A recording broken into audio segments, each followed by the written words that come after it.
박영선 민주당 의원이 망설임 끝에 문재인 후보 캠프 공동선대위원장직을 맡았습니다. 오늘 공식 유세, 광주부터 이제 시작이 됐죠. 여기에 나서서 문 후보 지지를 호소했는데 당내 경선 과정에서 안희정 지사를 지원하면서 문 후보 리더십을 강도 높게 비판해왔기 때문에 이런 반전에 대해서 좀 의외다 하는 반응도 나오고 있습니다. 박영선 위원장을 직접 만나보고요. 오늘 이후에 각 당의 선대위원장으로 계신 각 당의 선대위원장들을 또 만나는 순서도 갖겠습니다. 자, 안녕하십니까? 오랜만입니다. 네, 안녕하세요. 네. 제가 그 망설임 끝에 문재인 후보 캠프 공동선대위원장직을 맡았다고 말씀드렸는데 망설이는 건 맞습니까? 네, 오래 망설였습니다. 예. 네. 왜 망설이셨습니까? 백의종군 하려고 했습니다. 왜냐하면 지금 말씀하신 것처럼 제가 문재인 후보의 리더십에 대한 비판을 오래 했기 때문에 예. 과연 선거에 나서는 게 맞겠느냐에 대한 그런 저 자체의 판단이 있었는데요. 예. 문재인 후보의 절실한 요구가 있었습니다. 그래서 그 절실한 요구의 내용이 무엇이었냐면 예. 다음 대통령의 성공 여부는 이번 선거에서 압도적 승리에 달려 있다. 압도적으로 승리해야만 국가개혁과제를 이룰 수 있지 않느냐. 예. 그래서 좀 도와달라 이렇게 말씀을 하셨어요. 예. 그래서 제가 그 말씀을 듣고 국가개혁과제를 실천하려면 역설적으로 통합의 리더십이 가장 중요하다고 생각하는데 예. 통합정부를 운영하실 생각이 있습니까? 라고 제가 질문을 던졌습니다. 예. 그런데 그 질문에 대해서 문재인 후보께서 통합정부에 대한 확신 같은 것을 저에게 보여주셨기 때문에 예. 제가 합류하게 됐습니다. 그 확신이 어떤 겁니까? 통합정부란 무엇인가에 대해서 예. 저하고 지난 14일 금요일 밤에 한 2시간 반가량 예. 굉장히 긴 시간 동안 이야기를 나눴는데요. 그 통합정부의 지향점과 방향성에 대해서 상당한 그 공통점이 있었다 이렇게 생각합니다. 예. 그러니까 그 공통점이 어떤 겁니까? 공통점은요.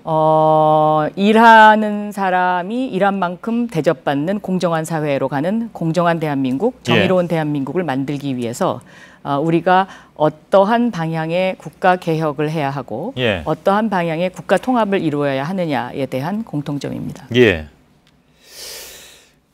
아직 명료하게 상이 잘 안 잡힙니다. 그러니까 네. 뭐 그 말씀은 물론 이제 정답으로서는 존재하는데 그것이 이제 구체적으로 어떻게 실천되느냐 하는 문제는 다른 문제인데 그 실천의 문제 때문에 예. 토요일 날 밤에 또 다시 만났습니다. 예. 토요일 날 밤에 또 다시 만나서 그럼 이것을 어떻게 실천에 옮길 것이냐. 그래서 이제 거기서 문재인 후보와 국가 통합 정부 추진위원회라는 것을 만들어서 그 추진위원회에서 선거 기간 동안에 문재인 후보의 통합에 대한 리더십 그리고 통합 대통령으로서의 면모를 보여주고 대통령에 만약 당선되신다면 그 이후에 그 통합정부 추진위원회에서 정리한 국가개혁의 방향 그리고 국가 통합의 방향을 실천해 나가는 것으로 그렇게 얘기를 나눴습니다. 통합정부라 하면 김종인 전 대표가 많이 얘기하고 그렇습니다. 지금 뭐 결국 이제 네. 그 대선에 안 나오겠다고 선언을 했습니다만은 네. 그 통합정부하고 같은 겁니까? 단어는 같은 용어를 쓰지만 제가 말씀드린 통합정부가 김종인 대표님과 일치하는 것인지는 제가 김종인 대표님하고 이 문제에 관해서 진지하게 논의를 해보지 않았기 때문에 그 부분은 제가 정확하게 말씀드리기는 힘듭니다. 그런데 김종인 대표도 영입하려고 한다면서요, 민주당에서 다시? 김종인 대표 부분도 제가 문재인 후보하고 직접 말씀을 나눠봤는데요. 김종인 대표께서 그 의사가 있으시면 문재인 후보께서 함께하고 싶으시다는 그런 뜻을 밝히셔서 제가 어제 김종인 대표 댁으로 찾아뵙고 그 뜻을 전달한 바 있습니다. 답변은요? 답변은 하지는 않으셨습니다. 그런데 즉답은 하지 않으셨지만 그렇다고 해서 뭐 손사래를 치면서 거절하시거나 그러시지도 않았습니다. 그런가요? 네. 얘기가 이제 좀 가지치게 되는데 김종인 전 대표는 경제민주화를 굉장히 주장을 해왔습니다. 그런데 문재인 후보를 향해서는 그 경제민주화를 실천할 의지가 없다. 지난번에 그렇게 얘기를 했기 때문에 이거 뭐 통합정부하고는 좀 다른 문제이긴 합니다만 그 두 사람이 다시 만날 수가 있을까요? 그 김종인 대표께서 이제 그 경제민주화에 대한 의지가 없다라고 예. 말씀하신 근거는 두 가지입니다. 하나는 상법 개정안 통과가 법사위에서 저지당했는데 예, 예. 거기에 대한 의지 표명이 없었다는 것이고요. 예. 또 하나는 지난번 청문회 때 삼성 측 증인들에 대해서 저희가 삼성 측 증인들을 채택하는 데 있어서 예. 적극적이지 못했다. 이제 이런 부분이었었는데요. 공약에도 그렇게 나타나지 않다고들 얘기를 하던데요. 네, 그런 부분이었는데요. 예, 제가 14일 날 금요일 밤에 문재인 후보를 만나서 예. 이런 어떤 그 경제민주화 관련 경제개혁 어젠다와 관련해서 말씀을 드렸습니다. 그런데 제가 생각하는 이런 어떤 그 경제민주화와 경제 어젠다의 그 개혁 과제는 예. 두 가지라고 저는 생각하는데요. 길지 않게 하나는 좀, 네, 예. 지배구조 문제를 어떻게 할 것이냐 예. 이것이고요. 그 다음에 세습이나 상속 이것에 대한 세금 부과 문제가 예. 과연 공정하냐. 그러니까 지배구조 문제에 관해서는 적은 지분을 가지고 전체를 지배하는 것이 과연 공정하느냐의 문제. 그리고 세습과 관련해서는 세금을 제대로 내지 않고 예. 세습하는 거. 예를 들면 그 이재용 전 부회장 같은 경우에 지금 그 재산이 약 8조 정도 되는 예. 것으로 아는데 지금 현재 이재용 부회장이 낸 세금이 증여세는 36억에 불과하고요. 예. 그리고 국세청 부가세 포함해서 103억밖에 내지 않았습니다. 예. 그러면 8조의 1%가 800억인데 우리나라 최대 재벌의 그 상속을 받은 사람이 단 1%의 세금도 내지 않았다. 예. 저는 이것은 굉장히 공정한 사회의 잣대에 어긋난다고 예. 생각합니다. 일단 알겠습니다. 네. 그런 것들을 예를 들면 뭐 다음 정부에서 네. 해결해 나가는데 뭐 바로 그것뿐만이 잡아야 아니겠죠. 된다라고 예. 제가 강조했습니다. 예. 문재인 후보한테요? 네. 그랬더니 좋다. 네. 그 자료를 저한테 달라고 하셨습니다. 예. 일단 알겠습니다. 탈당설도 나왔었고 특히 네. 이제 지난번에 안철수 후보가 과거에 당을 나가서 국민의당을 만들 때도 박영선 의원이 같이 가느냐 마느냐가 좀 입도마에 올랐습니다. 이번에도 결국은 또 그때도 안 가셨고 이번에도 오히려 여기서 선대위원장을 맡았는데 글쎄요 어떻게 질문을 드려야 될까요? 안철수 후보는 끝까지 같이 하기가 어렵다고 판단하셨나요? 그런 의미라기보다는요. 예. 시대 정신과 제가 지켜온 원칙과 가치가 어디에 있느냐 그것이 예. 저의 방점입니다. 아 그래서 남아서 선대위원장을 한다 그런 말씀이시잖아요. 저는 굉장히 저도 뭐 고민을 깊게 했던 것은 사실인데요. 예. 제가 생각하는 것은 이번의 시대 정신은 정통 야당인 더불어민주당으로의 정권 교체를 국민이 가장 바라고 있다. 예. 그리고 이것이 가장 명료하고 명징하다고 생각했습니다. 근데 그거는 뭐 선거 국면에서 다 할 수 있는 얘기긴 한데 지금까지 박영선 선대위원장께서 주로 많이 말씀해 오셨던 것이 뭐 또 다른 이제 흔히 얘기하는 비문 반문 쪽에서 얘기했던 것은 이른바 이제 패권주의였습니다. 그건 해결이 됐다고 보십니까? 패권주의와 관련해서는 예. 이 부분도 제가 문재인 후보에게 이 패권주의가 갖는 폐해에 대해서 예. 충분히 설명드렸고 그 부분에 관해서 납득을 하셨다고 생각합니다. 그런데 또 역으로 생각하면은요. 예. 문재인은 안 된다고 외치는 분들 또한 패권주의라고 저는 생각합니다. 예. 그래서 그 벽을 어떻게 깨느냐 그것이 저희 정치인들이 해야 할 일이 아닌가 예. 저는 그렇게 보고 있습니다. 그 말씀은 그냥 표면적으로만 받아들이자 보면 나도 반대편의 패권주의였어 이렇게 말씀하시는 건가요? 그러니까 저는 한 번도 뭐 문재인은 안 된다고 얘기한 적은 없지만 저것은 저런 사람은 안 된다. 저것은 예. 아니다라고 주장하시는 그런 어떤 그 부류 예. 그것 역시 저는 패권주의다 이렇게 생각하고 있습니다. 그래서 정치를 제대로 하려면 예. 지금 진보와 보수의 어떤 그런 진영 논리에 빠져서는 안 되듯이 예. 어떠한 특정한 그 세력에 너무 깊숙이 빠져버리면 그것 또한 저는 폐해가 굉장히 크다라고 보고 있습니다. 알겠습니다. 그런데 문재인 후보가 당선이 되면 뭐 그다음에 통합이든 뭘 하든 뭐 하는 거지만 또 안 되면 이분은 삼수가 없다고 말씀하셨기 때문에 그다음 뭐 통합이니 뭐니 그걸 문재인 후보 측에서 얘기할 건 없습니다. 근데 만약 된다 해도 이른바 이제 통합의 상대 여기서 통합이라는 건 당을 통합하는 것이 아니라 이른바 이제 통합 정부의 정신을 네. 구현해야 될 그 네. 상대들이 예를 들면 이제 안철수 후보라든가 또 박지원 대표도 있고요. 네.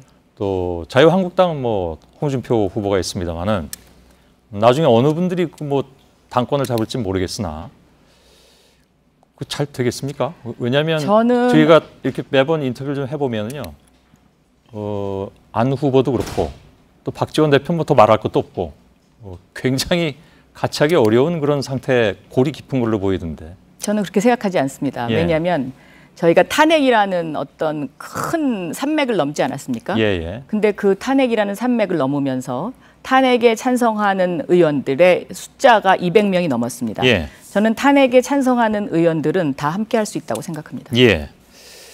탄핵만이 근데 기준은 아니지 않습니까? 그것만이 기준은 아니지만 예를 들면 탄핵이라는 것에 같이 동조를 하느냐 안 하느냐, 저는 그 당시에 탄핵에 동조하는 것이 대한민국의 정의라고 봤거든요. 예. 그러면 대한민국의 정의를 규정하는 데 있어서 옳은 일을 함께 하자라고 생각하는 그런 어떤 의원들은 함께 할 수 있다라고 예. 생각합니다. 네.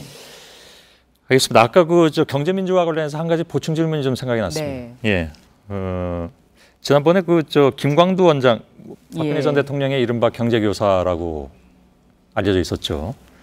그 김광두 원장을 영입하니까 뭐라고 얘기가 나왔냐면 경제정책 지향점이 무엇인지 혼동스럽다라고 하셨는데, 혹시 그 혼동스러운 게 이제는 해소가 되셨습니까? 아니면 아직도 좀 혼동스러운 부분이 제가 있습니까? 김광두 원장을 영입했기 때문에 그분 때문에 이것이 혼동스럽다고 말씀드린 게 아니고요. 예.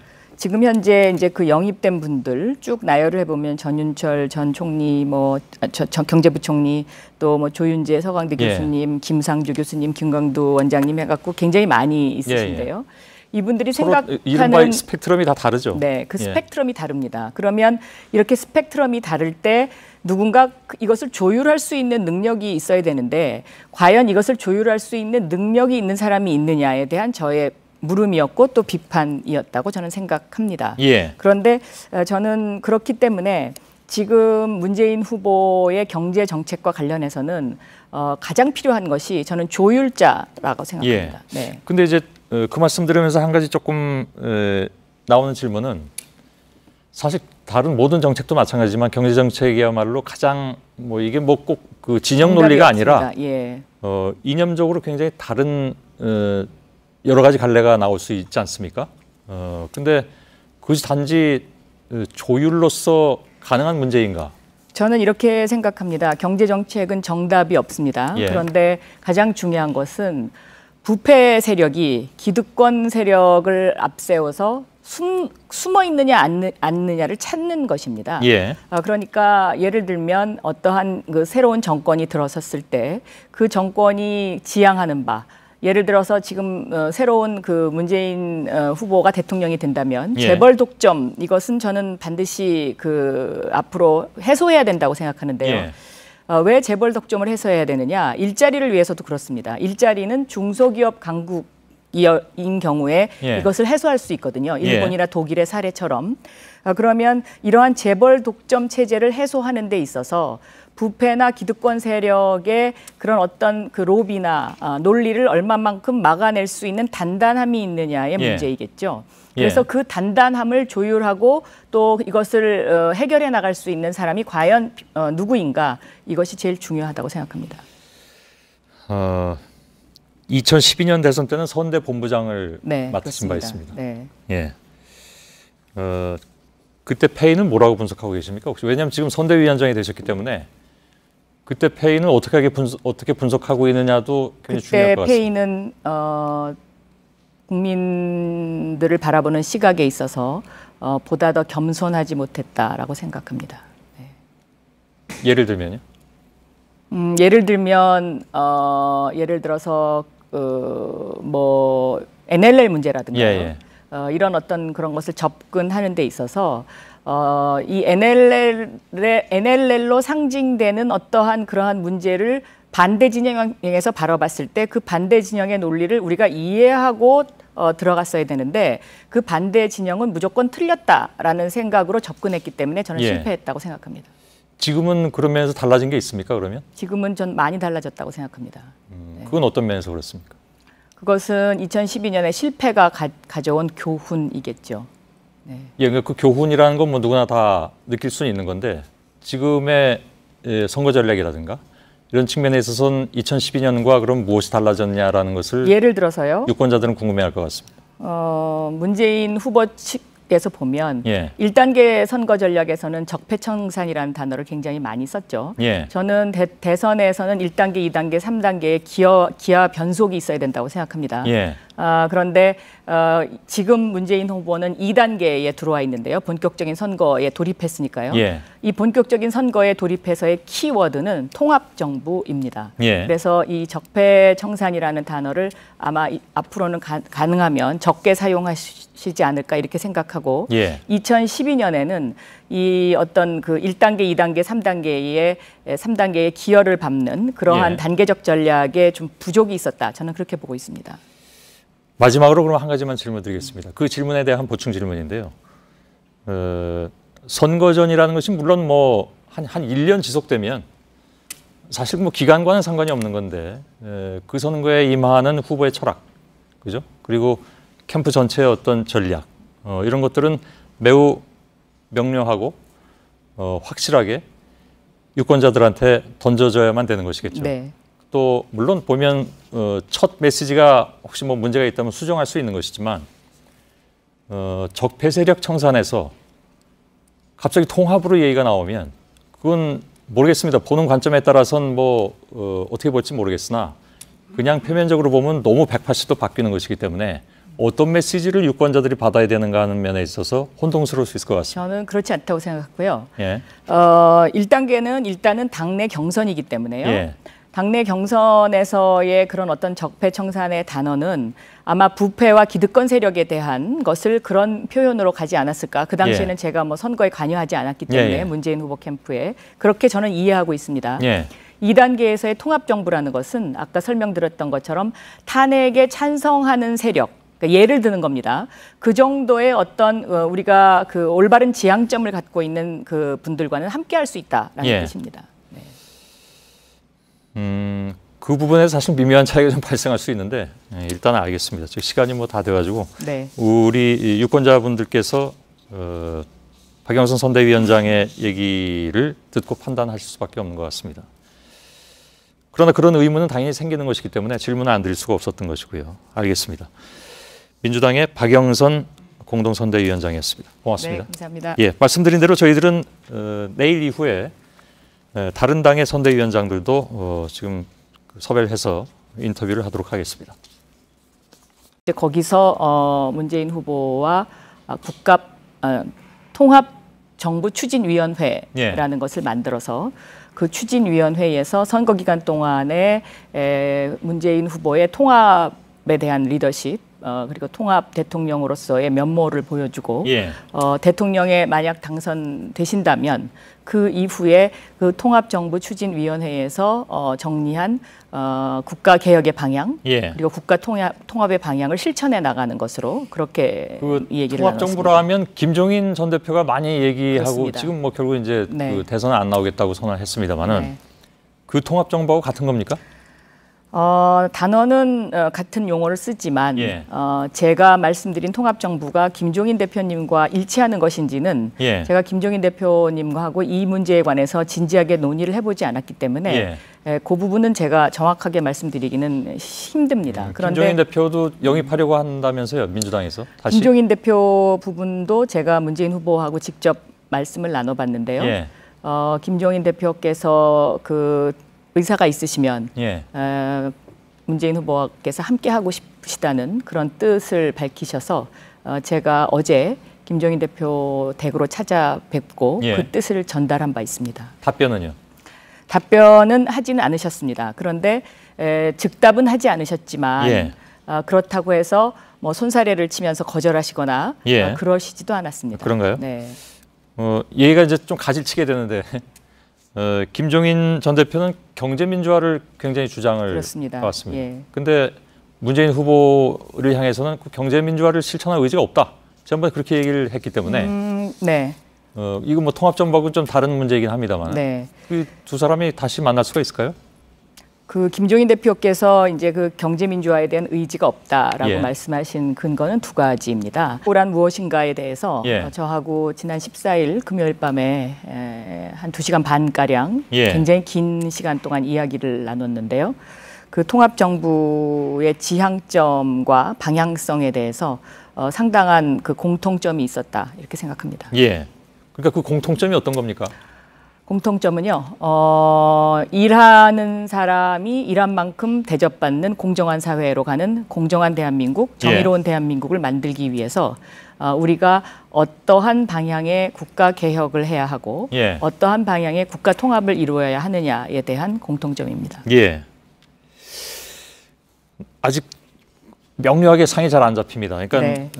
그 말씀은 물론 이제 정답으로서는 존재하는데 그것이 이제 구체적으로 어떻게 실천되느냐 하는 문제는 다른 문제인데 그 실천의 문제 때문에 토요일 날 밤에 또 다시 만났습니다. 토요일 날 밤에 또 다시 만나서 그럼 이것을 어떻게 실천에 옮길 것이냐. 그래서 이제 박영선 민주당 의원이 망설임 끝에 문재인 후보 캠프 공동선대위원장직을 맡았습니다. 오늘 공식 유세, 광주부터 이제 시작이 됐죠. 여기에 나서서 문 후보 지지를 호소했는데 당내 경선 과정에서 안희정 지사를 지원하면서 문 후보 리더십을 강도 높게 비판해왔기 때문에 이런 반전에 대해서 좀 의외다 하는 반응도 나오고 있습니다. 박영선 위원장을 직접 만나보고요. 오늘 이후에 각 당의 선대위원장으로 계신 각 당의 선대위원장들을 또 만나는 순서도 갖겠습니다. 자, 안녕하십니까? 오랜만입니다. 네, 안녕하세요. 네. 제가 그 망설임 끝에 문재인 후보 캠프 공동선대위원장직을 맡았다고 말씀드렸는데 망설이는 건 맞습니까? 네, 오래 망설였습니다. 네. 왜 망설이셨습니까? 백의종군 하려고 했습니다. 왜냐하면 지금 말씀하신 것처럼 제가 문재인 후보의 리더십에 대한 비판을 오래 했기 때문에 과연 선거에 나서는 게 맞겠느냐에 대한 그런 저 자체의 판단이 있었는데요. 문재인 후보의 절실한 요구가 있었습니다. 그래서 그 절실한 요구의 내용이 무엇이었냐면 다음 대통령의 성공 여부는 이번 선거에서 압도적 승리에 달려 있다. 압도적으로 승리해야만 국가 개혁 과제를 이룰 수 있지 않느냐. 그래서 좀 도와달라 이렇게 말씀을 하셨어요. 그래서 제가 그 말씀을 듣고 국가 개혁 과제를 실천하려면 역설적으로 통합의 리더십이 가장 중요하다고 생각하는데 통합 정부를 운영하실 생각이 있습니까? 라고 제가 질문을 던졌습니다. 그런데 그 질문에 대해서 문재인 후보께서 통합 정부에 대한 확신 같은 것을 저에게 보여주셨기 때문에 제가 합류하게 됐습니다. 그 확신이 어떤 겁니까? 통합 정부